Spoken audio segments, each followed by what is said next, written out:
Something that members on this side of the House would be happy to support. Grant Robertson. Mr Speaker, isn't it rich to hear Nick Smith lecture this House on giving communities the chance to run their own affairs? This is the minister who took away the right to vote from the people of Canterbury for their regional council, and he comes to this House, Mr Speaker, and he tells us that members who might oppose this bill want to take away the rights of local communities to have control over their own affairs. Have a look in the mirror, Dr Smith. I know it's not pleasant, but when you do, you'll see somebody who took away those rights. And Mr Speaker, while we're on Dr Smith's contribution, couldn't we just have a little bit more generosity from Dr Smith about the fact that the taxpayer has contributed to this scheme? Because indeed, but the impression being given by Dr Smith is this was all the work of the local community. Nobody else has done anything. There's this terrible injustice being created here. If only we'd just let the local farmers run this right from the beginning, right from day one, everything would be fine. This has been a partnership between the local community and the taxpayer, and that should be recognised. And I don't think Dr Smith and his contribution did that. Mr Speaker, I'm only going to take a short call on this matter. I wasn't on the select committee that heard submissions, but I do have 2 or 3 issues that I want to raise. Annette King has outlined the Labour Party's position on the bill and done that very well. The 2 or 3 issues that I want to raise, the first of those is around process. And I know that other members in the House will raise the concern that iwi have raised about the process.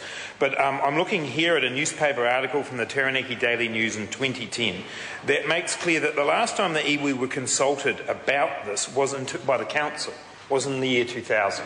That's a whole decade, Mr Speaker, in which iwi were not consulted about the future of this scheme. That simply isn't good enough. And Annette King has registered that point on behalf of Labour, and I want to register it again. In processes like this, it is vitally important that the local community is engaged, and in this case in particular the local iwi. And they have said very clearly that their stance on this bill, and I know that we've already heard from Chester Borrows that the position of the Māori Party is in fact based solely on this point, that the iwi is taking a principled stand and saying we're not prepared to see this bill supported because we simply don't think we were consulted sufficiently well. That is their right, but it also points to the fact that we do need a lot more work done on the way in which consultation happens on these issues. The second point of process that I want to raise, Mr Speaker, I raised in the first reading of the debate, and that is the way in which this proposal was put to the South Taranaki District Council the last time it was debated. And that was when the vote was held, and that was in August 2011, August last year. Now that was a split vote, Mr Speaker. That was a 6 to 4 vote of the Council, and I think we need to be very careful when bills come up as local bills to this House to acknowledge that there will not always be unanimous agreement within a local authority that sends a bill to this House. And it is only fair that in the discussion of a bill like this we acknowledge that. And I was also, in that first reading speech, raised the fact that the people who showed up at the South Taranaki District Council to promote this, to promote these ideas, were Chester Borrows, as the local MP, as it should be, but then Neville and Shane Ardern. And I do think that it presents to me some significant difficulties when you look at the minutes of that South Taranaki District Council meeting, which I've previously tabled in the House. You see the presence of Neville and Shane Ardern making statements about what might happen if the Council doesn't vote for the bill to come to Parliament.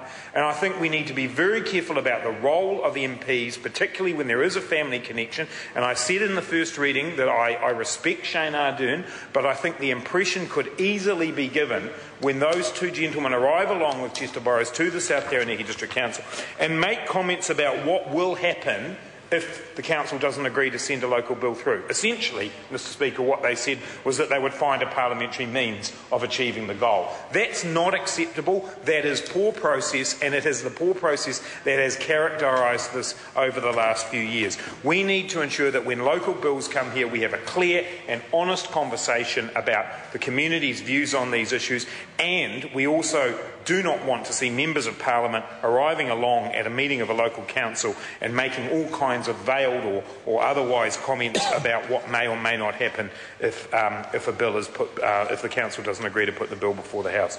Mr. Speaker, I don't have a lot more to add to the particular situation. The Labor Party has decided to support this bill on the grounds that this will have community ownership for this water resource, but I do think it's vitally important we acknowledge that this was a joint project between taxpayers and the local authority, and that in the future I would like to see a far better process for consultation with interested groups such as iwi, and a far more open and transparent process about what happened inside the council in terms of it coming here. There are certainly people in the South Taranaki community who do not support this, and I think that should have been recognised more clearly by the government. Eugenie Sage.